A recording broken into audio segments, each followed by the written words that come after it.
And we're back. We've got some bourbon now.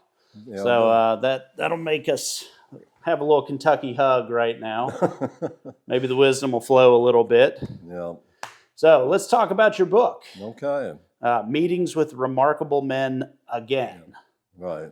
That's a unique title. It is a unique title, and well, there's two things. Number one, it obviously has to mean that I've met with remarkable men at some time, and now that I'm going to meet them again. Yes. So the question is who are these remarkable men, and where are we meeting at?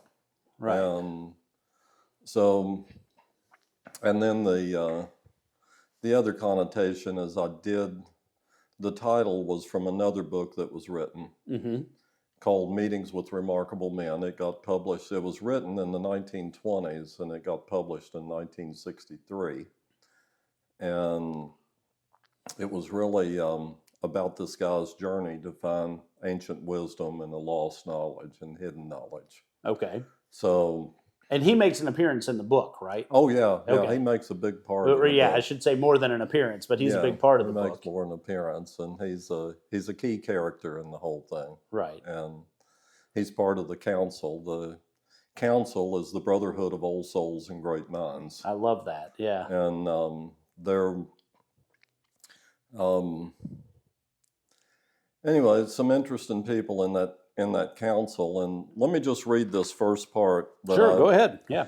It's the 18th of January in 2023, and I'm having a quiet morning. I'm so glad 2022 is over. Now I might have a little less angst. It is time to meditate, sitting quietly, feeling my breath. This peaceful feeling is interrupted by Sir Isaac Newton requesting that I traveled to Groundhog Day 2022 to meet him at the replica of Stonehenge in my hometown, Mumfordville, Kentucky. When I inquire when, Newton replies, now. And just when I thought I wouldn't have to see 2022 again. So, that starts it out. Here I am in 2023. And all of a sudden, boom, I'm in 2022, Groundhog Day, Stonehenge in Mumfordville. Yeah. And, why did I do that? I'm still trying to figure that out, but it was, but actually as I explain a little bit later on, that there was a tear in the space-time fabric in 2020. And that's what allowed the coronavirus to come in. Right. And I didn't really say that, but now that I wrote it, I think about it. That's how it must have been how the coronavirus came in, because... Well, that's how I read it when I read that part of the book, was that was kind of the implication, at least, was that it was through that tear. So there was that. And then, but the year 2022 ends up being this portal and a time portal. And so here I am with Isaac Newton, and I'm meeting him in the year 2022. So Sir Isaac visits me at sunrise and asks me to take a little journey with him. Where are we going, I inquire. Newton is smiling. He knows we are going to travel around in time for a while, and he is in no hurry to reveal our destination. Wasn't there a chapter in your earlier writings called Traveling Through Time on the Unfortunately Misnamed Spaceship Earth? Well, I explained that. Buckminster Fuller used the term Spaceship Earth back in the 60s when he was doing some of his writings and all. And I say, well, we're not really traveling through space when we're in Earth. We're going in circles around the sun and the solar system's moving and the galaxies move. But, we're really not going anywhere. We don't spatially move anywhere. We're still on Earth the whole time. However, there is a passage of time. And so we're really traveling through time. But I go on to explain that, nobody really understands it. Einstein said it. I got a quote of Einstein's in here saying, time is one of those mysterious things that has just puzzled physicists for years, or scientists for years. And the thing I try to explain to everybody about time in general is that for us to observe anything, any kind of change, you know, I take my hand here and I move it here, I pick up the book, I go somewhere. Mm-hmm. I cannot explain observation of change without introducing a parameter called time. And if you don't believe me, try to do it sometime. Right. And so you have to have that parameter in there. Stephen Hawking came around a little bit later on when he wrote this book to try to get lay people to understand time a little bit, called A Brief History of Time. Right. And he said time is really, there's 3 spatial dimensions and 3 time dimensions. And what he was referring to is that as things start going into a black hole and you're trying to observe the change that occurs in a black hole, just the ticking of the clock doesn't work anymore.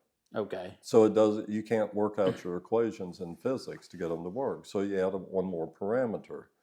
Yeah, you get a little bit of stuff, learn a little bit, but then you add, but that doesn't totally answer, but you add one more parameter, so you have 3 time parameters, and all of a sudden your physics works out. And you can define what happens on the event horizon around a black hole. And so it's not, but I still never defined what time was. I still didn't say I didn't give it an explicit definition. I just said it is a parameter that we have to introduce to make the observation of change to work out mathematically as we observe things that change. There are other things like thoughts. How do you measure your thoughts? Where is a thought? How does a thought exist? Mm-hmm. And you can't define it. You can say stuff. I mean, you can go do studies and say, well, here's the brain cells and here's the synapses, and we can put a little helmet on and start getting these things, and as you start thinking and sensing, then they start lighting up. Mm-hmm. But you didn't say what thought was. Right. You still never defined it. You're talking about the mechanism maybe of thought, but not really what it is. You're just creating some device that sort of lights up when your brain's cells, when the synapses, when there's information that goes across them. So keep talking. I just want to make sure my focus is good here. Okay. Sorry. I'll have a little bourbon. Have a little bourbon. Yeah. Say cheers. I had a thought, and I was like, I didn't check that. So I'm sorry. Go ahead. That's okay. Yeah. Cheers to that's the thing. Cheers. Yeah. This is JTS Brown, by the way. JTS Brown of Mumfordville fame. Yep. I make sure that people drink JTS Brown when they come to Mumfordville. We appreciate that. Or I do, at least. Got to. Yeah. So anyway. And the same thing about emotion. Okay. Mm-hmm. And this was in my first book, Just One Generation, where I said there is a reason there are 853,211 poems written about love. It's because we don't know what it is. We're all confused. We feel it. We know what's there, but there aren't the right words in the English language. We can't use the mathematical language, any kind of scientific language, any kind of spoken, written language. All we have left is poetry. And so we write poetry about love, and just go on and we feel it. So there's love, and there's thoughts. There's emotion, and there's thoughts. There is a school, and this is from the Brotherhood of Old Souls and Great Minds, that says this is a realm, just like there's an atmosphere around the earth. Right. Just like there's a magnetosphere around the earth. And we can measure a lot of that stuff. But what if this is such fine material that we haven't come up with a device to measure it yet? Yeah. And so we just feel it and try to write poems about it. And the same thing about thought. Now you take Tesla, you take Einstein, Newton, any of the great minds, they will tell you that, well, Einstein wrote the thought experiments. He just said, this is a thought experiment. I just start thinking things and I experiment with thinking things. And then all of a sudden I have a eureka moment like Archimedes had, and it's just like I see it, I know it suddenly. Yes. Well, explain it to me. Explain how that happens to somebody's mind that they do this. And Newton, the greatest mathematical mind in the world, said explicitly that knowledge is revelatory. You don't get it out of a book. It's revealed to you. Well, how does it get revealed? Where does that come from? Mm-hmm. And so, anyway, so what I'm really talking about here is that these realms of thought and realms of emotion have a time associated with them. Okay. And so but they are not dependent on the physical universe. They're not dependent on gravity. They're not dependent on something, the natural laws of matter. So yeah, I get up in this thought space and we can just fly around anywhere. We're not limited. We can go. Yeah. And so. Well, and I think it's interesting in there, you said something about, I think it was you were using, or Merton was the one who was maybe relaying this, correct me if I'm wrong, but about sometimes people use drugs to kind of enter into that space, but you can do it more effectively even with meditation. Yeah. And I think that's is that sort of where you're going with this, the idea? Yeah, Aldous Huxley, along with Timothy Leary and all those other guys, he was the one that wrote about the doors of perception, and he was the one that was talking about using the drugs and all. And, we had a whole generation where, the doors of perception open, but perception, thought and perception, they're very intimately associated with each other. Right. And so, but and Merton was the one that said that, he corresponded with Huxley, but he was not real happy that Huxley wanted to persist with using drugs to get here. That Merton said, it's a meditative state of Merton wrote about the contemplative. Right. And in that state of being there. So, and what you're really trying to get to is really just something real, the truth, And, if you don't believe me, just go watch the news tonight and see what you come up with, see how real that stuff is. Right, right, yeah. I mean, that's the hot topic now, is what is really going on. Well, and the Moody Blues in their song, in that album, Days of Future Past. Okay. And there's this little poem at the beginning of it that says, breathe deep, blah, blah, blah, blah, blah. But at the end of the poem, it says, but you decide what is right and what is an illusion. Well, we do that. We're really wanting to know what is the really real and what is what we think is real. And so our generation, the boomers, we struggled with all that. We did a lot of LSD, smoked a lot of pot, did a lot of things, read a lot of Carlos Castaneda and, different books, and experimented a little bit here and there. But in the end, we still were asking what is right and what is an illusion. And so in my writings and the Brotherhood of Old Souls and Great Minds has given me a counsel to work with, because I've had these experiences where the spirits can talk through me, that I can, and it's not it's not really weird. It's not flaky stuff or anything like Right, that. yeah, It's just, it's like Newton is, trying to have these thought experiments, and Einstein is having these thought experiences, and I'm like, so am I. And so there's this realm of thought that's out here.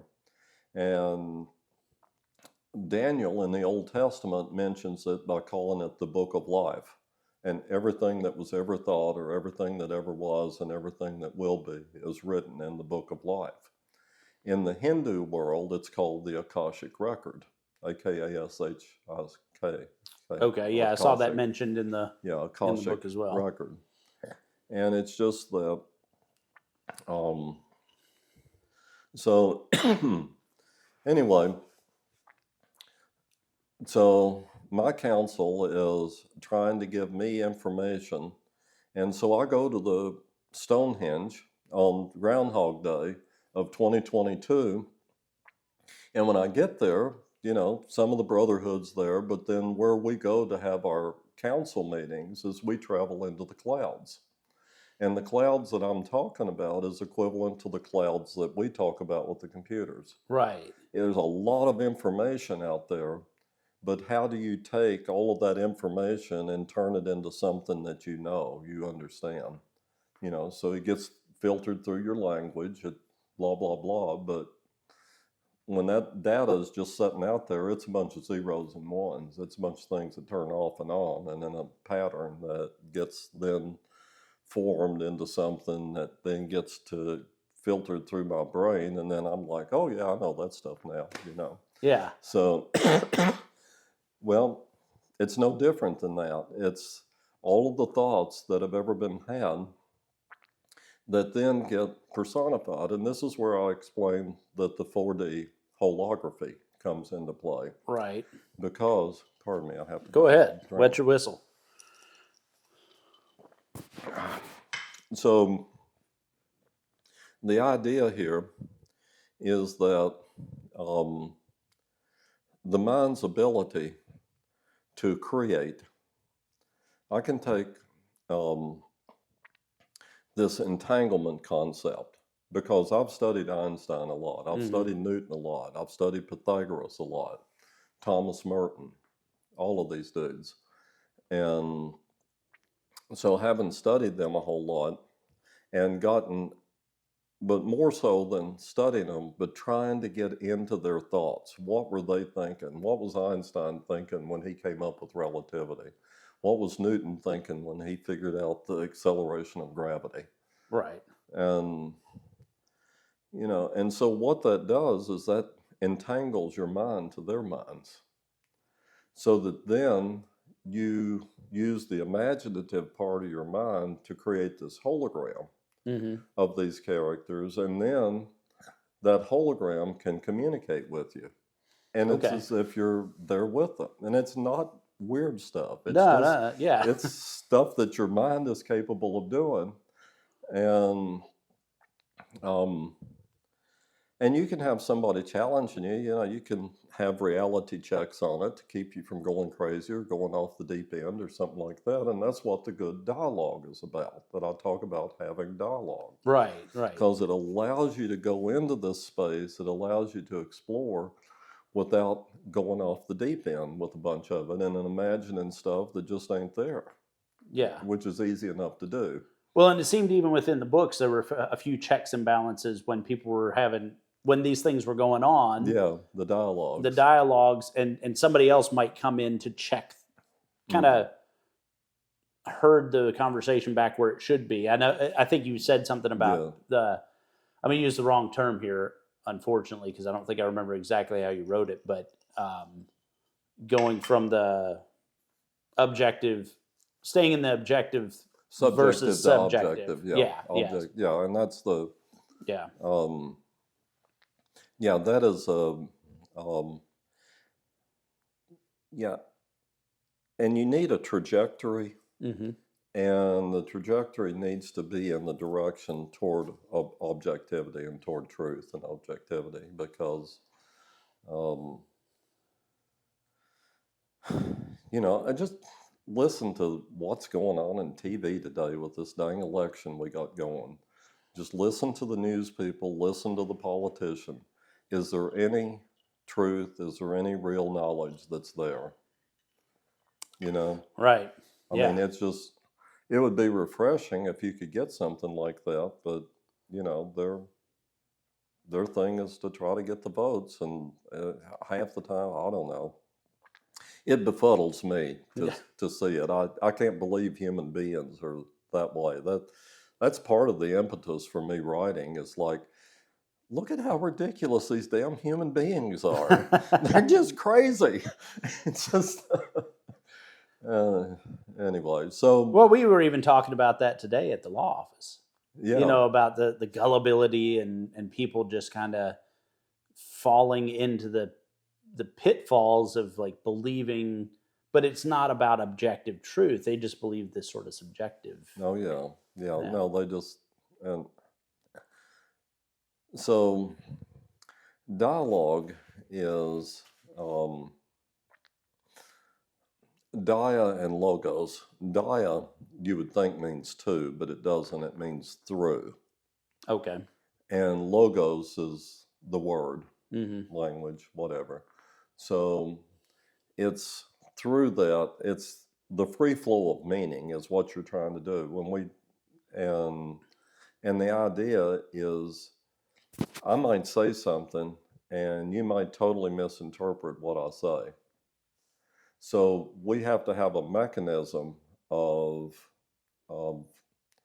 back and forth, however it works, so that what I'm intending to say and what you understand meets. Right. And that's what I call a common understanding then. And so and once we get to that common understanding, then we can move. We can take another step and another step and another step. And so hopefully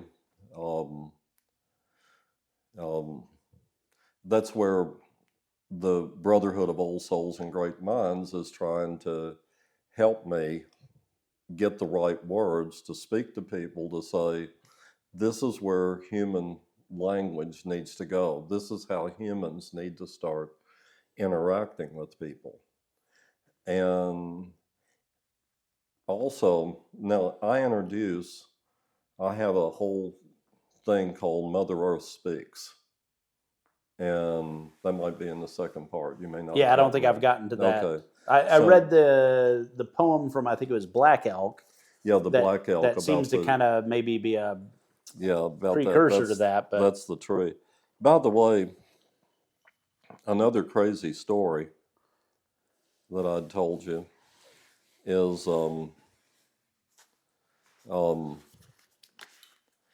Vonnegut and I.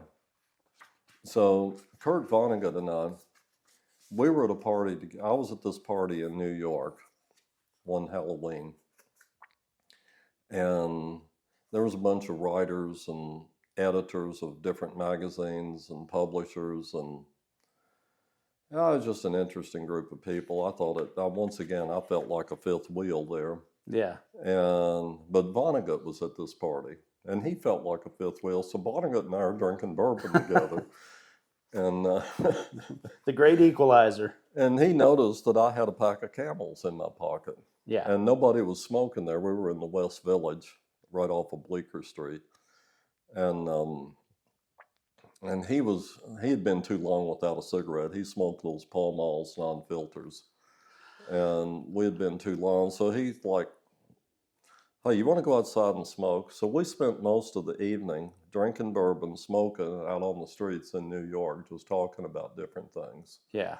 And the subject of Slaughterhouse-Five came up. Okay. And I don't know how familiar you are with that book, but in the book, he's this young kid in Dresden in World War II. And he really was personally a young kid in Dresden during World War II. Okay. And while he was out in a prison there and everything, and talking about how crazy the life was in World War II, suddenly he jumps to 1956, I think is the year. And he's got this life, and a middle-class life with a wife that's getting a little bit heavy, that's large margin charge, and I don't know, just crazy stuff going on, and he's just sort of tolerating it, but he's going back and forth, and then all of a sudden, he gets whisked off to this planet somewhere, and he's in this, it's not a terrarium, but it's a place where humans can live in the bubble, and he gets put in there with this beautiful movie star woman. Okay. And the people on the other planet, they're like this much of an arm, okay? Yeah. And right up here, they've got the eyes and everything, and the hands and see. And but the reason they have him up there in that is they want to observe humans having sex. Oh my gosh. There you go. So anyway, so he's living in these three worlds. Yeah. And he's bouncing around in all of them,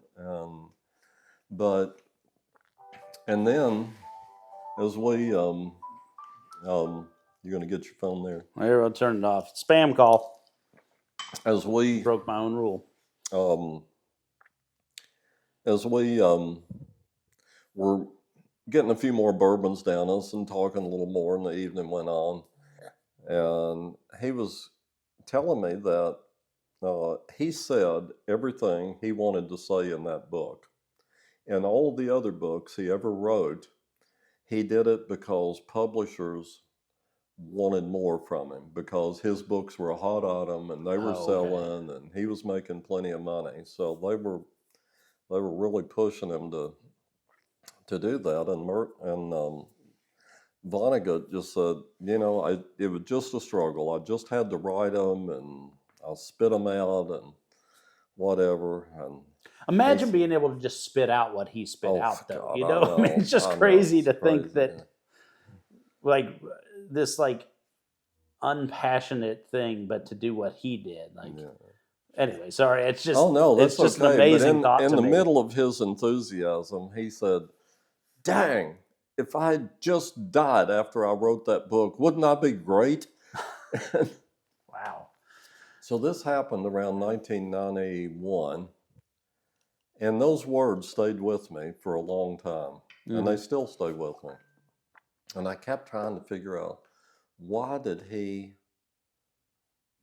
was that his manifesto, that he had everything he wanted to say was in that book? In that one book. But here's a young kid in Dresden, a middle-class dude, husband in the middle of the 50s, and a guy that gets whisked off with a movie star on another planet to have sex so they could watch and applaud and whatever they did. And that was when he was really the happiest. But it occurred to me in all this writing, I felt really obligated to include Vonnegut in this.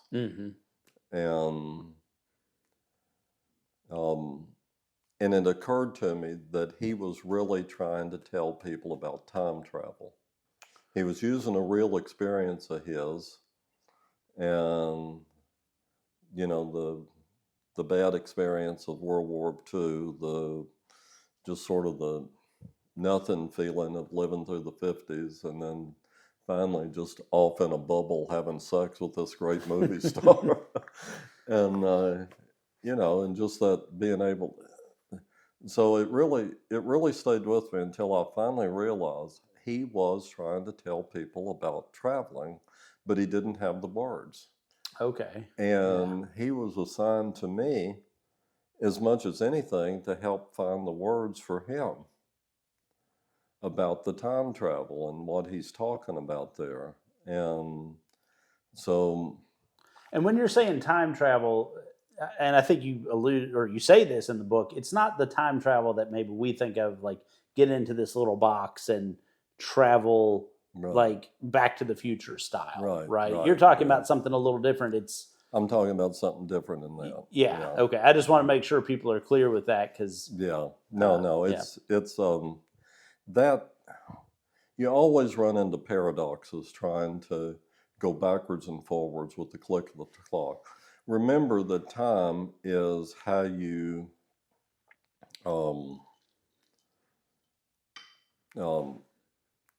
is the parameter that you introduce to explain or understand change. Mm-hmm. You know, and so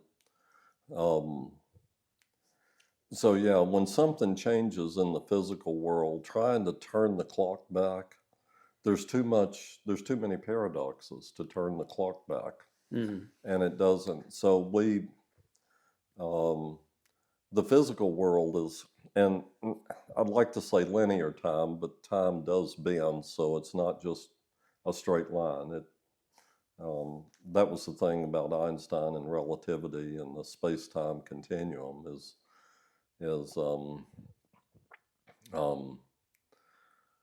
the geometry around a planet. If you got an object here that has a gravitational pull to it, mm-hmm. and then here's space around it, but space also includes time. So the geometry there is what's called a hyperbolic geometry. It's not Euclidean geometry where a straight line's a straight line.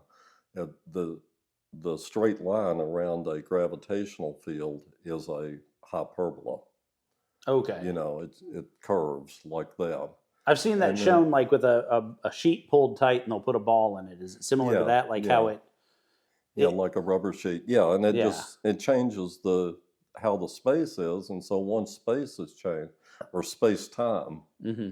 you have to add that other dimension into it. Space-time is curved then, in that thing. So there's not a straight line as you know it is really a curved line. And then once you get away from that, it flattens out, and then it's all Euclidean stuff again. But up here, it's it's a different character. Yeah. It's a different thing. And it changes even more so when you start getting toward a black hole. Everything goes crazy on you when you get close to a black hole. And don't ever get close to a black hole, whatever you do. It'll mess you up in a second. I appreciate that advice. You know, in my wandering, I've been in a meteor crater, but I've not been in a black hole yet. So yeah, that's good. That's good. Yeah. So anyway, so this book it's really trying to start a nationwide conversation. That is my intention in this book. Okay. Is to get people talking about these ideas in a formal way. And as we talk about these ideas and have dialogue about these ideas, we try to make it so that there's a lot of common understanding to what we're talking about. Mm-hmm. And as we get this common understanding, then we begin to see that we're not like nature. We have somehow or another taken ourselves outside of nature. I mean, you can just imagine if we weren't able to build this house, if we weren't able to have these clothes, if we weren't able to do all this stuff, we'd be out there trying to find shelter. We'd be out there trying to dig around, find something to eat. We would do all of those things, but because we're creative people and we're can think on a higher level and communicate on a higher level, we make our clothes, we build our houses, we have our food, we have all this stuff. We do podcasts. We can podcast, tell the whole dang world what we're talking about. Yeah. However, what we also can do during that is we can pollute our water, we can pollute our air, we can change the temperature of the earth. We can even, it drives me crazy to think, you just take a perfectly round sphere mm-hmm. and you spin it and everything goes well, Now then take your perfectly round sphere and poke something onto it. Yeah. And then try to spin it and see what happens. It starts to wobble. Yeah. Well, what do you think all these skyscrapers in New York are doing, and Hong Kong and all these other places? They're skewing this perfectly balanced globe, even though we're not balanced. Mountains do different things, pull it up. Everything's not totally distributed. So there's a wobble to the Earth's axis. And we might be throwing that wobble off a little bit. I mean, it might be slight, but it's still throwing it off. And it might take, but for life to exist on Earth, there's such a balance of things, and we have the ability to throw that balance off, and that is foolish. That's damn foolish. It's like they say, don't poop where you eat. Yeah. You know, it's on that same principle. Right. And so we need to, as a species, intelligent beings trying to live on Earth that can create and live with nature, we have to have a much better understanding of nature. We have to have a much better understanding of why are human beings even here to begin with? Why do we keep advancing? Why do we keep evolving? You know, what is behind all of that to begin with? Mm-hmm. Well, that's what this council, this Brotherhood of Old Souls and Great Minds, is trying to get through to me, and so that I can put it in writing, so that I can get. Now, take it as allegorical, and that's fine. You know, it works perfectly as allegorical. Mm-hmm. To me, I'm having these experiences. Yeah. It's real. Well, and it reads that way too. I mean, it doesn't read as, and I want to kind of address that, because it doesn't read as like this craziness or anything, but it does read as your experience, and it's very, I don't know if logical is the right word, but it doesn't feel untoward. It doesn't feel like something that makes me uncomfortable to read, to be like, oh, what's this guy talking about? It just feels very real. Yeah. Even to the reader. I just want, like, oh, good. Well, and I want to say that because I know, like you mentioned in there too, and not to steal the train of thought, but like just to say, this isn't a science fiction book. Right. This isn't a book about like, it's not Star Trek or something like that. It's nothing like, but I think that's important for people to know who might be listening to this and think that this is some sort of, Asimov kind of thing. I know you mentioned Asimov in there. And so it's not like that at all. It's very memoir-like. Yeah. Is that a fair term? What was the word? Memoir. Memoir. Yeah. I mean, I'm being very honest about my experiences. That's, almost brutally honest. I'm opening myself up. Really. Right. And when,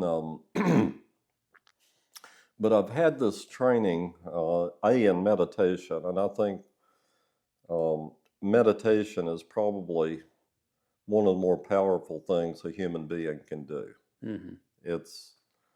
And it doesn't come all at once, and it's even different from a physical, like you want to try to be a basketball player or whatever.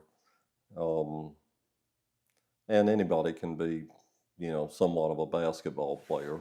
A few people can be great, but a lot of people can get out and enjoy dribbling the ball and shooting. But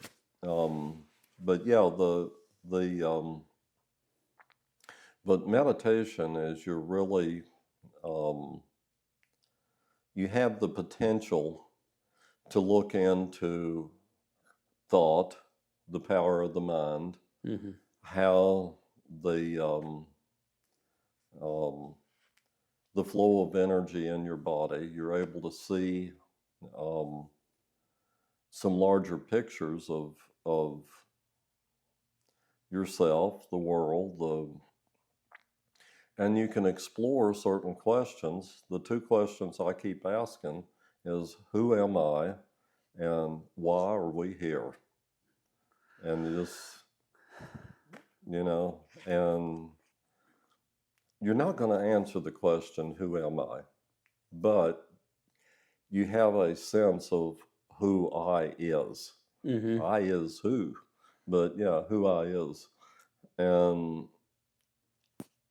But you're never going to really answer it. It's one of those things you just keep contemplating and you keep trying to get a fuller image of who I am. But in that path, you're going to run into some of these eyes that are just, you just want to get them out of there. Yeah. They're not you. It was like I was talking, you take on a persona, you take on a being, you take on a way that is just, and it seems right, you think it's right, but it's not you. It's something that, you got a spam call while we were talking. It's a dang spam call. You know, it's the same thing. It just is.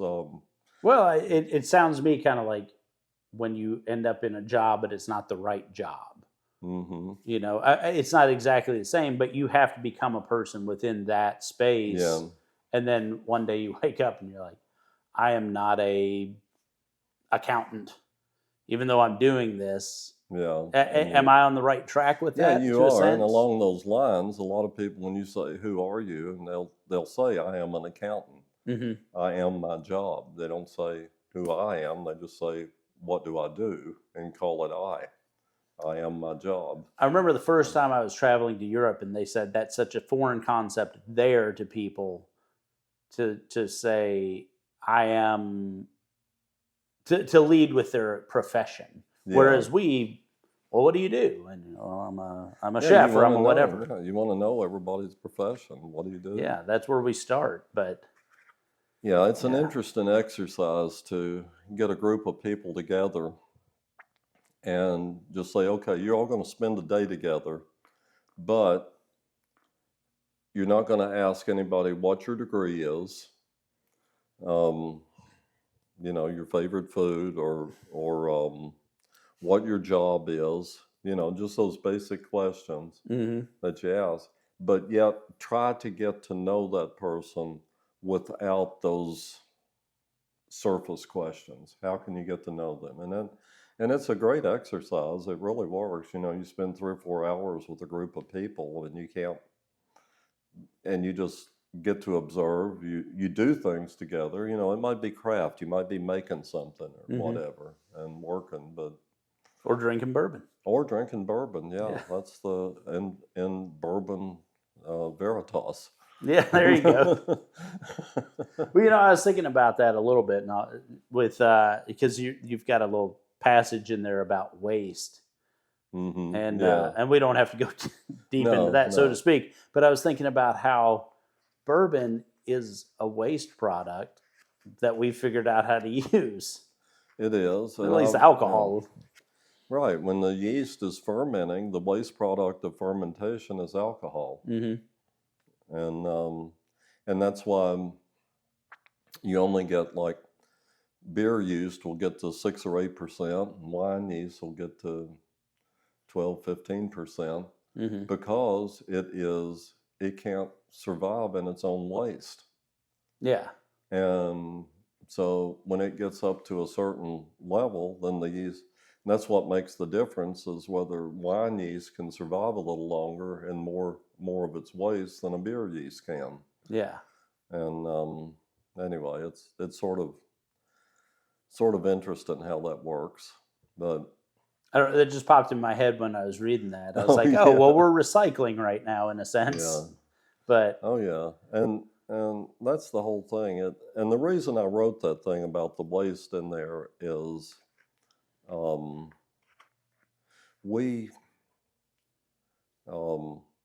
there's things that we just don't want to think about, things that we just want to be invisible. And I like to use one of the things I used to use is about the concept of man and machines. And when we first started having electrical appliances, 100 years ago or so, and you walk into a household, like 200 years ago, you walk into a household and say, "How many machines do you have here?" And they go, "What are you talking about?" And then 100 years ago, you ask somebody, "How many machines do you have?" And they'd say 1, 2, 3. And they would go over to their refrigerator and they would put their hand right on top of that machine that ran their refrigerator that was sitting right on the top of it. Yeah. So the technology of the machine was very visible. What the machine did was allowed the icebox, the refrigerator, keep things cool. So, but the first ice boxes, the technology was right there. You saw it. Yeah. And you were probably very proud of it, and you probably put your hand on it, and you just smiled like the biggest grin in the world. But as time went on, the technology disappeared. The functionality of the refrigerator was what mattered, and you did not, and you thought less and less and less about how the refrigeration process worked in your refrigerator until it didn't work. Yeah. And then that's when you wanted to know that there was somebody out there you could call, that you did not have to think about it. So you just don't want to have to think about it. That's the whole point about this, is you want the whole process to be invisible, and you want the functionality. Yeah. And so the evolution of man and machines goes this way. You know, like when the first computers came out, you had to go command base, and you had to know DIR and COM and blah, blah, blah.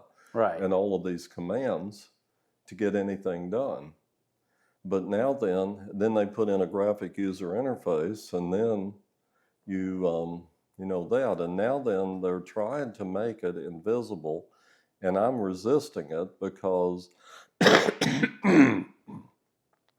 the machine, the software, wants you to know when you write a document, it wants to take care of where that document goes and what the name of it is and blah, blah, blah, blah, blah.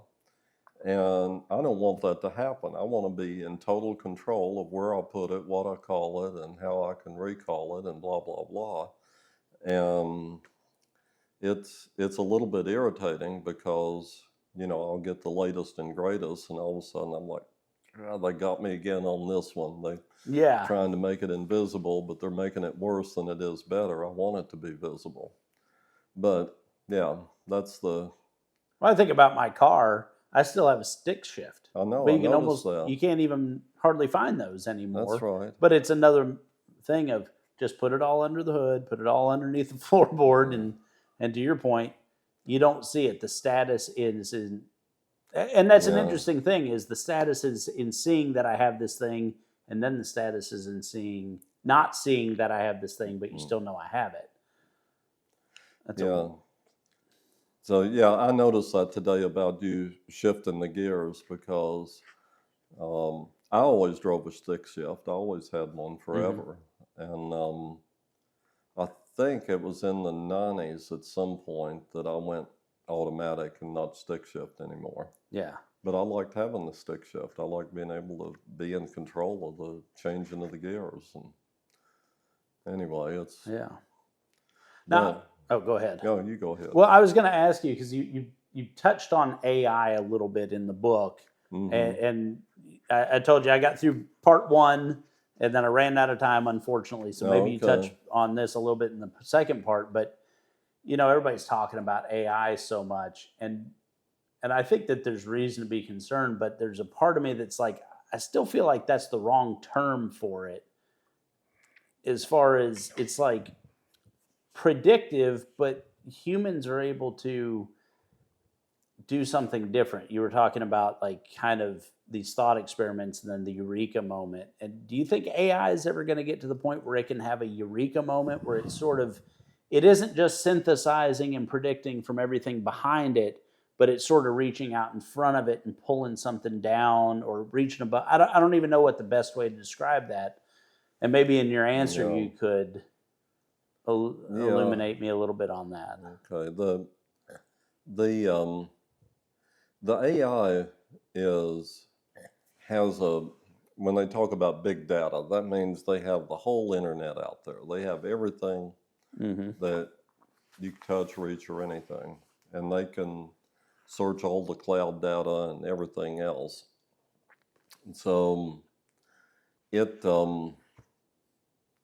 so what it's doing is it's looking at patterns of how things are put together. Okay? Right. And it's And that's how it's able to search all this big data and everything. And it'll come back and, you can get it to compose some stuff. I've taken a few little pieces of writing and give it to AI.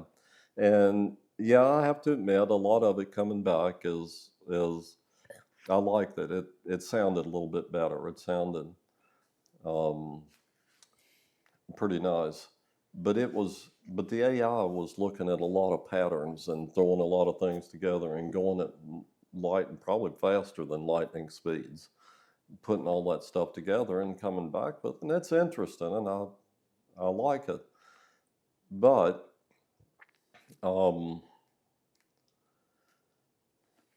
when I try to, let's say I'm working through a mathematical problem and I'm trying to work through a theorem, AI, especially quantum computing, will go out and look at every possible answer. Okay. So sort of a brute force approach. Yeah, but it can go through every possible answer so quickly you didn't know what hit you. Mm-hmm. So it can do that, but and it'll come back to the answer to that. And AI,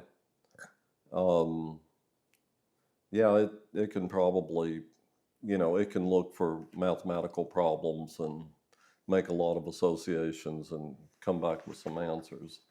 But when you're trying to be Einstein and coming up with relativity theory, excuse me, you're trying to be Einstein and you're going through a thought experiment of coming up with relativity theory.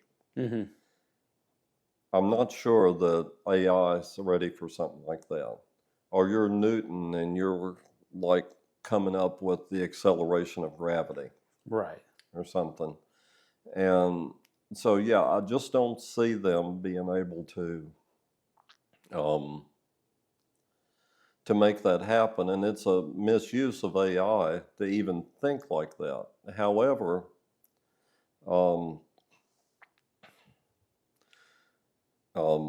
I won't mention Bill Gates too much in this. But fair enough.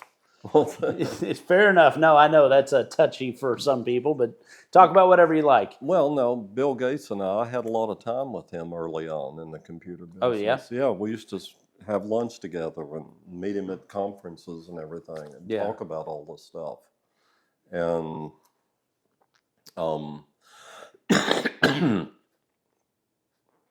excuse me, so we're thinking along the same lines of a lot of stuff. But I see where I look at AI with the evolution of man and machines. Mm-hmm. And until we came up with a computer, every machine we ever invented had to do with extending our physical limitations, if you think about it. Yeah, makes sense. And then once we invented computer, it extended our ability to type, to calculate, to compose, so all the things that we use, like a spreadsheet. God, I just love to work with spreadsheets, and just put things together.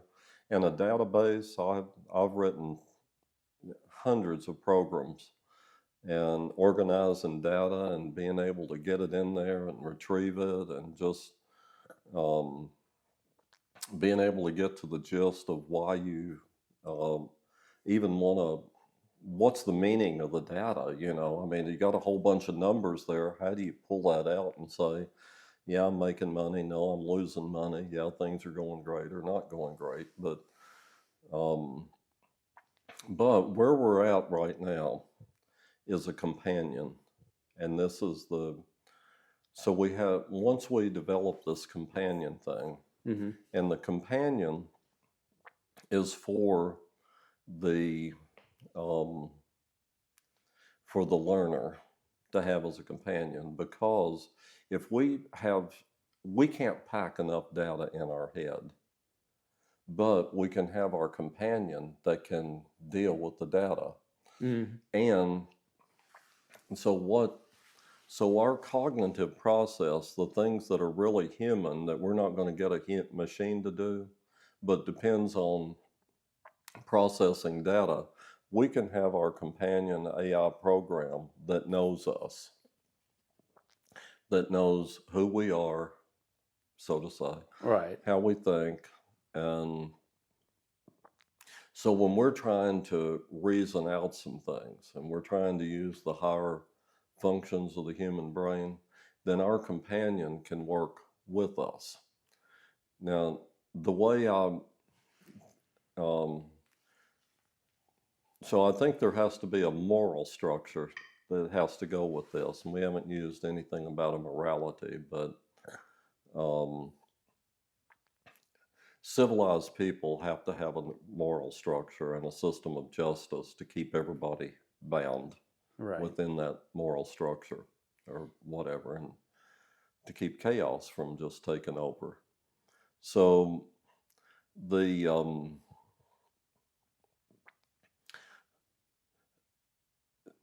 so basically the learning process I call the learning tree. So when I look at myself and I say, what does the knowledge I've acquired look like? mm-hmm. And I try to just, because I've obviously acquired a lot of stuff. Right. You know, but when I look inside myself and try to say, you know, it's crazy, but I see a tree. Okay. And it all organizes the way a tree does. It has a root, it has a base, it has branches and limbs, leaves. And the leaves are light collectors. And so knowledge, how many times have you ever heard of, you know, eureka? What's eureka? I see the light, you know, it's a light that shines. It just, you know, you see. And so that for the advanced human being to have the things they've acquired as knowledge, to have a tree structure that can be accessed with your AI program. And that's your little individual cloud that's sitting there. Then that's what you have to pull from and think with and everything. But you're the one that is the human being in all of this. You're not the one being controlled or being told or whatever. Ultimately, I don't know the answer, but I suspect that we are destined to be higher beings if we don't blow ourselves up or do something stupid, which I'm always afraid of humans doing something stupid, because that's just the way humans are. We've got a track record. We have a track record of being stupid about we've things. We've done some, So what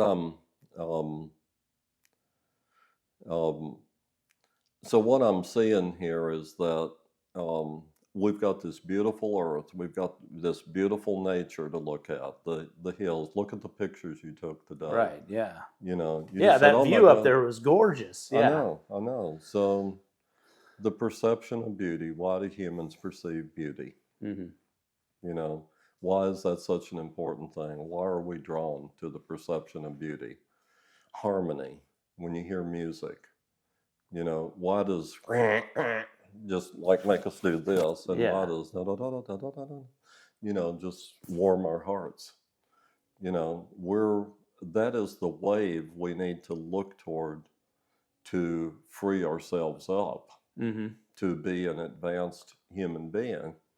And we can speculate about what it is to be the advanced human being, but and it might be great or it might be depressing, I don't know. But we can follow the path of beauty and harmony, which is a Pythagorean thing, and utilize AI to help us get there, to be able to. And you know, I think that observation of beauty and harmony is the most human thing we can possibly even imagine doing. And And so it's like when you're riding a wave, you know, and I was watching the surfers on TV and just thinking, Jesus, how do those people do that stuff? But you're, you know, here's a force and here's you, and you're riding that force and you're riding it in a certain way, and you either wipe out or you get somewhere. Yeah. You know, and there's no in between. And so, you know, and that's, so even though we don't know, and I think this writing of mine is the portal of 2033 when we reach that year. And that's what I keep doing in the book. Right. It's going from 2033 back to 2022. And the portal of 2023 is when we're going to realize, you know, the light, the clouds are going to be lifted. And we're going to be able to see a lot clearer into the future. And that's, so yeah, so read the book. We talk to each other a lot. We form formal circles of talking about it. We try to get rid of the BS and try to find out what's real with ourselves, constantly question ourselves. You know, who am I? Why are we here? And we reconvene in the year 2023. Yeah. Well, I love that idea. I mean, I love like reading in there about the circle of dialogue and, you know, bringing people together and trying to talk through these ideas and talk through how to overcome what we're dealing with. Yeah. You know, but I love that you bring it back to that idea of beauty. I kept thinking as I was reading about the transcendentals, you know, the people talk about truth and beauty and the good. Yeah. You know, and I not that was echoed exactly in there, but it resonated with me, that idea that like, and I think that's the part of AI that maybe for me, and maybe you can kind of finish on a thought about this, but I was like, I don't know that AI is ever going to understand beauty. Or, that's right. Or maybe in a better way, AI is never going to understand, coming full circle, love. Right. It may be able to write a love poem, but it's never going to sound right. And it's, well, that's the Turing test, is can it be sentient? Can it confuse you or into thinking it's a real human? Yeah. And we're not there, and I don't think we're going to get there, and I don't think we want to get there. I don't think we even, you know, I don't think that's the purpose of this evolution of machinery, of the thinking machines. I think it's more of that companionship thing that we're looking forward to. And,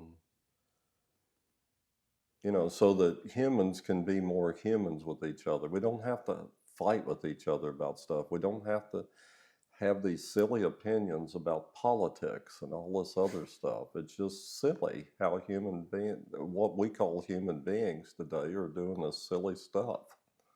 Well, I love that too, because there was a moment in there where you talked about like tearing down all these labels, as far and politics was one of them. And I've heard so many people recently. This is why I think this book is of the moment, because a lot of people are saying, I am tired of, just like we would not go up to somebody and say, well, we say, well, what do you do for a living, right? But that doesn't need to define us. But now it just seems like people will come up and say, well, are you a Republican or a Democrat? Yeah. And it's just not a simple answer anyways, but it's also not a necessary answer, I don't think. Not from the opening round of getting to know somebody. I don't know. Yeah, we just have to keep elevating and bringing us to a common understanding. And by the way, David Bohm, B-O-H-M, Oppenheimer was his PhD thesis advisor. Oh, okay. I didn't realize Stanford. that. Yeah. Oppenheimer was his. Wow. And that's who took him through his PhD program. Yeah. When he got his PhD and he did his postdoctoral work, it was at Princeton with Einstein. Okay.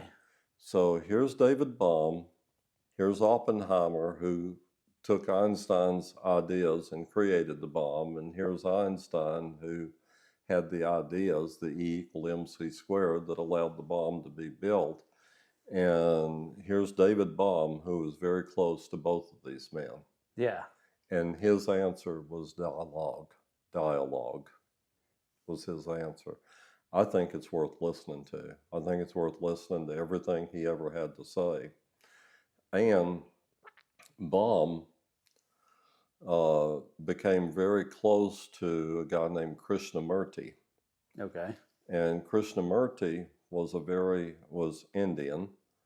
And in the theosophical world, they thought he was the second coming of Christ when he was a little kid, early 1900s.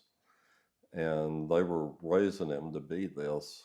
And when he got about 20 years old or so, he just looked at him and said, I'm not the second coming of Christ. I'm out of here. Yeah. But he was a very high-end spiritual, very learned person. And David Bohm, who had all of his work very close with Einstein and Oppenheimer, all of a sudden, these two men became very close to each other. Interesting. And they've got a bunch of stuff on the internet of just conversations, dialogue between the two. Yeah. It's out there. But then Krishnamurti went and was very active in the Gurdjieff work, who wrote Meetings with Remarkable Men. Yeah, yeah. He was very close. So these are the full circles. It takes a while to understand how this, but it's all working in this world of thought. Yeah. And perception. And that's what I'm talking about the higher mind that can get up there and work in that world and not just talk about what happened at work today. Right. Or who won the ball game yesterday, or trying to find some objective truth. Yeah, looking in that world of going toward objective truths. Yeah. And I wrote the book. I don't know how many it's going to sell, but I'm going to keep pushing it. Well, I appreciate you doing the blog on it here. Of course, giving me the time with it. And we'll put a link, below this to I know it's on Amazon. Mm-hmm. People can buy it there. That's where I picked up my copy. And that's good. So if that's how you want people, we'll put a link down in the comments or the description so people know where to find it. Mm-hmm. And I'll tell you, I'd recommend it. I've enjoyed it. I was my mind was I have probably a million more questions. We could probably do 10 hours on this from what I read. Oh yeah. It spurred a lot of questions and a lot of thoughts in me. And I'll say I won't say I disagreed with anything in it, but I didn't feel like I had to agree with everything to get where you were going with it either, if that makes sense. Like it's not something that it's like, oh, I agree with it or I disagree with it. It's just pushing you to think. And I can't imagine how I guess I can't imagine how some people would not want to think, but. And I was thinking about people in your generation because I was trying to, a lot of it is about speaking to the boomers. Right. Okay. But subsequent generations, I think there's a lot of information in there. So you can start understanding your parents a little bit better, mm-hmm. And seeing your parents in a different light. Yeah. And hopefully, I don't know if you will or not, but that was one of the intentions, because as it goes, as I put the whole thing together and try to formalize it, I call it the voice of a generation. Mm-hmm. And so what is the voice of the boomers? How do when you take away everything and you can say, yeah, man, they had some great music. And agreed, we all agree on that. Yeah. Great music. And, but yeah, what's the voice, and what how can we resound that voice so that it can be heard, and not just heard, but listened to. Yeah. And so. Well, and I think that call to look for objective truth, I mean, that really resonated for me in this day and age where there are a lot of subjective truths being bandied about, and it's just such an odd term to me that to think that I can pick what my favorite cereal is, and that's, I guess, a subjective, but objectively it's just true that that's my favorite cereal, but that's ultimately an opinion. And I think we lost sight of the fact that there are just truths out there. And I don't know why we lost that, but I think that that's kind of what, I don't want to put words in your mouth, but that was part of what I took away, was that surge. Yeah, no, that's good. You were right on top of it, because,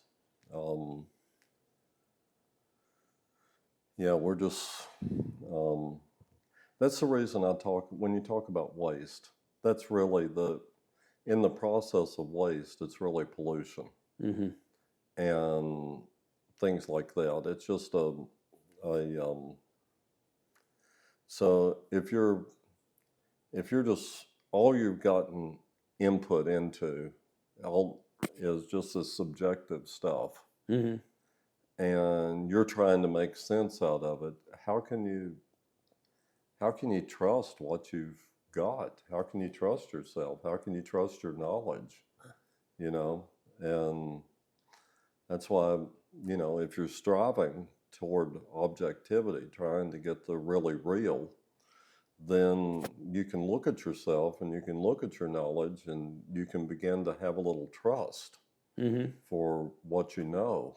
And I mean, I see people on Facebook, it drives me crazy, and they're a Democrat. Man, they're just, and they're just pounding it. And they see the Republicans, and they're doing the same thing, and neither one of them are right.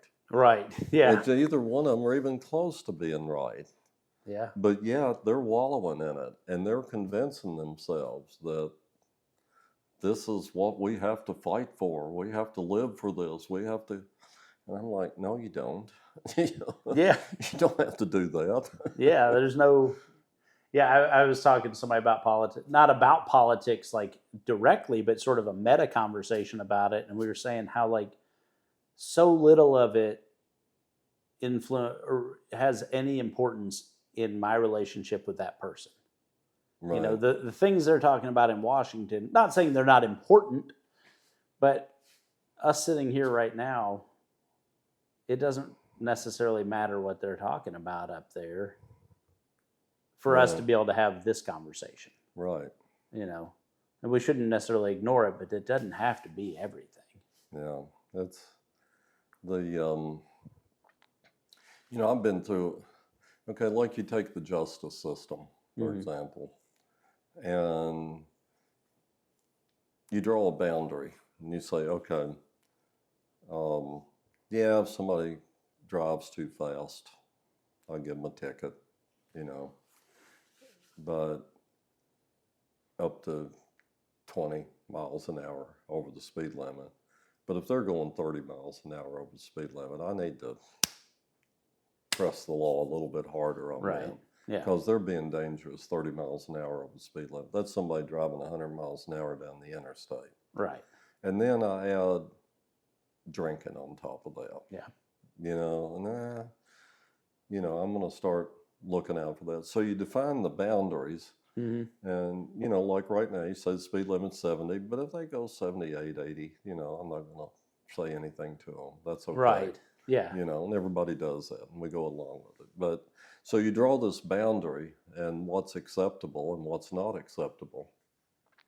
But then you put the teeth of the law in there. And then you start looking at things like, lawyers learn how to twist things around. So somebody that committed a murder, the lawyer twisting things around gets them off. Yeah. Or whatever. Right. And then you got corruption. So you pay off somebody underneath. Well, that corrupts so you start saying, so what good is having a, this justice system if it's going to be corrupt and everything's all, messed up in it? So,